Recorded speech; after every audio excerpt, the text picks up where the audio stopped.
And although the time is 2:41 a.m., I just got home, but I need to read some Great Gatsby because I promised myself that I would.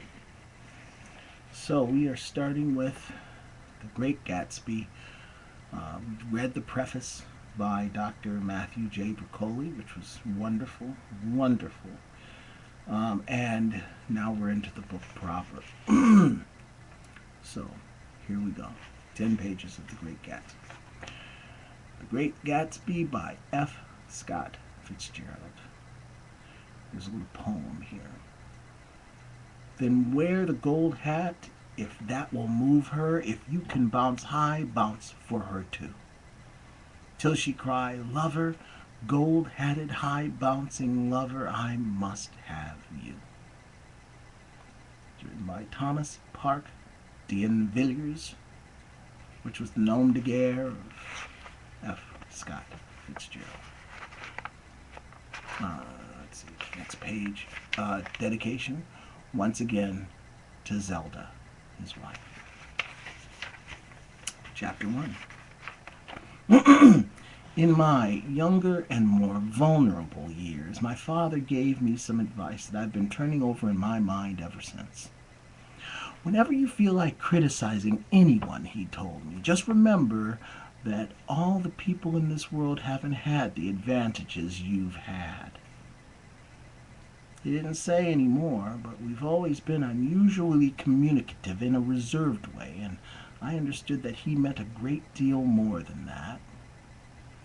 In consequence, I'm inclined to reserve all judgments, a habit that has opened up many curious natures to me and also made me the victim of not a few veteran bores. The abnormal mind is quick to detect and attach itself to this quality when it appears in a normal person. And so it came about that in college I was unjustly accused of being a politician because I was privy to the most secret griefs of wild, unknown men. Most of the confidences were unsought. Frequently I feigned sleep, preoccupation, or a hostile levity when I realized by some unmistakable sign that an intimate revelation was quivering on the horizon.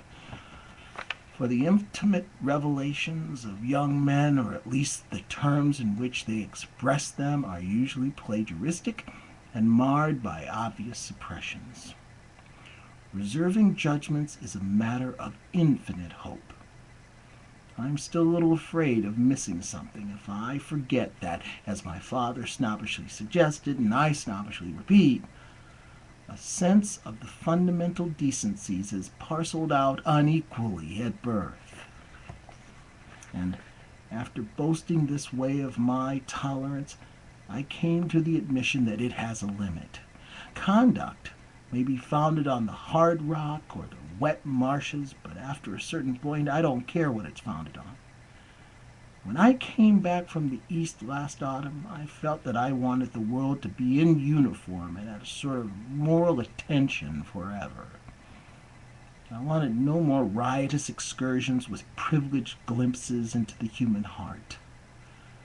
Only Gatsby, the man who gives his name to this book, was exempt from my reaction.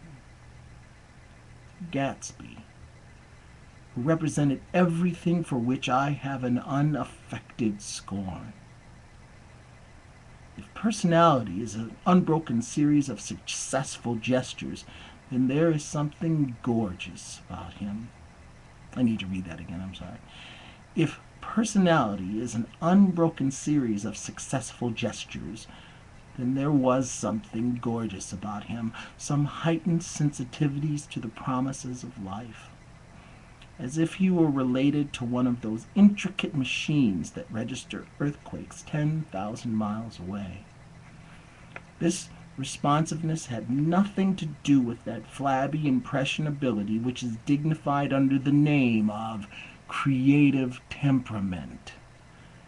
It was an extraordinary gift for hope, a romantic readiness such as I have never found in another person, and which is not likely that I'll ever find again. No, Gatsby turned out all right at the end.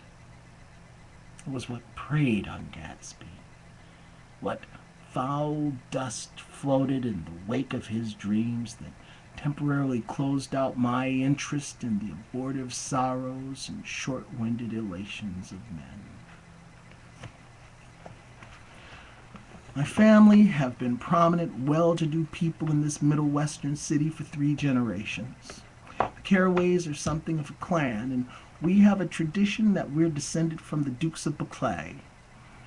But the actual founder of my line was my grandfather's brother, who came here in '51, sent a substitute to the Civil War, and started the wholesale hardware business that my father carries on today. I never saw this great uncle, but I'm supposed to look like him, with special reference to the rather hard-boiled painting that hangs in Father's office. I graduated from New Haven in 1915, just a quarter century after my father, and a little later I participated in that delayed Teutonic migration known as the Great War. I enjoyed the counter-raid so thoroughly that I came back restless. Instead of being the warm center of the world, the Middle West now seemed like the ragged edge of the universe. So I decided to go east and learn the bond business. Everybody I knew was in the bond business, so I suppose it could support one more single man. All my aunts and uncles talked it over as if they were choosing a prep school for me, and finally said, "Why, yes," with very grave, hesitant faces. Father agreed to finance me for a year, and after various delays, I came east, permanently, I thought, in the spring of '22. The practical thing was to find rooms in the city, but it was a warm season, and I had just left a country of wide lawns and friendly trees. So when a young man at the office suggested we take a house together in a commuting town, it sounded like a great idea. He found the house, weather-beaten cardboard bungalow at $80 a month, but at the last minute the firm ordered him to Washington, and I went out to the country alone. I had a dog. At least I had him for a few days until he ran away. And an old Dodge and a Finnish woman who made my bed and cooked breakfast and muttered Finnish wisdom to herself over an electric stove. It was lonely for a day or so until one morning some man more recently arrived than I stopped me on the road. How do you get to West Egg Village?" he asked helplessly. I told him. And as I walked on, I was lonely no longer. I was a guide, a pathfinder, an original settler. He had casually conferred on me the freedom of the neighborhood. And so, with the sunshine and the great burst of leaves growing on the trees, just as things grow fast in movies, I had that familiar conviction that life was beginning over again with the summer. There was so much to read, for one thing, and so much fine health to be pulled down out of the young breath-giving air. I bought a dozen volumes on banking and credit and investment securities, and they stood on my shelf in red and gold like new money from the mint, promising to unfold the shining secrets that only Midas, Morgan, and Macnaeus knew. And I had the high intention of reading many other books besides. I was rather literary in college. One year I wrote a series of very solemn and obvious editorials for the Yale News. And now I was going to bring back all such things into my life and become again that most limited of all specialists, the well-rounded man. This isn't just an epigram. Life is much more successfully looked at from a single window, after all. It was a matter of chance that I should have rented a house in one of the strangest communities in North America. It was on that slender, riotous island which extends itself due east of New York, and where there are, among other natural curiosities, 2 unusual formations of land. 20 miles from the city, a pair of enormous eggs, identical in contour and separated only by a courtesy bay, jut out into the most domesticated body of salt water in the Western Hemisphere, the great wet barnyard of Long Island Sound. They are not perfect ovals, like the egg in the Columbus story. They are both crushed flat at the contact end, but their physical resemblance must be a source of perpetual confusion to the gulls that fly overhead. To the wingless, a more arresting phenomenon is their dissimilarity in every particular except shape and size. I lived at West Egg, the less fashionable of the two. Though this is a most superficial tag to express the bizarre and not a little sinister contrast between them. My house was the very tip of the egg, only 50 yards from the Sound and squeezed between two huge places that rented for $12,000 or $15,000 a season. The one on my right was a colossal affair by any standard.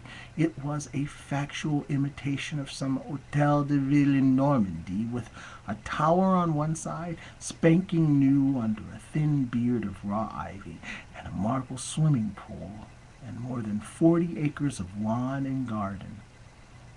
It was Gatsby's mansion. Or rather, as I didn't know Mr. Gatsby, it was a mansion inhabited by a gentleman of that name. My own house was an eyesore. It was a small eyesore, and it had been overlooked, so I had a view of the water, a partial view of my neighbor's lawn, and the consoling proximity of millionaires, all for $80 a month. Across the Courtesy Bay, where the white palaces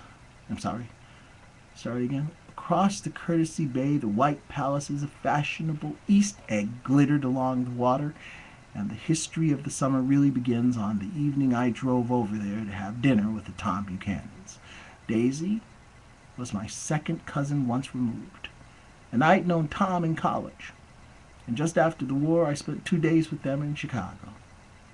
Her husband, among various physical accomplishments, had been one of the most powerful ends that ever played football at New Haven. A national figure in a way, one of those men who reached such an acute limited excellence at 21 that everything afterwards savors of anticlimax. His family were enormously wealthy. Even in college, his freedom with money was a matter for reproach. But now he'd left Chicago and come east in a fashion that rather took your breath away.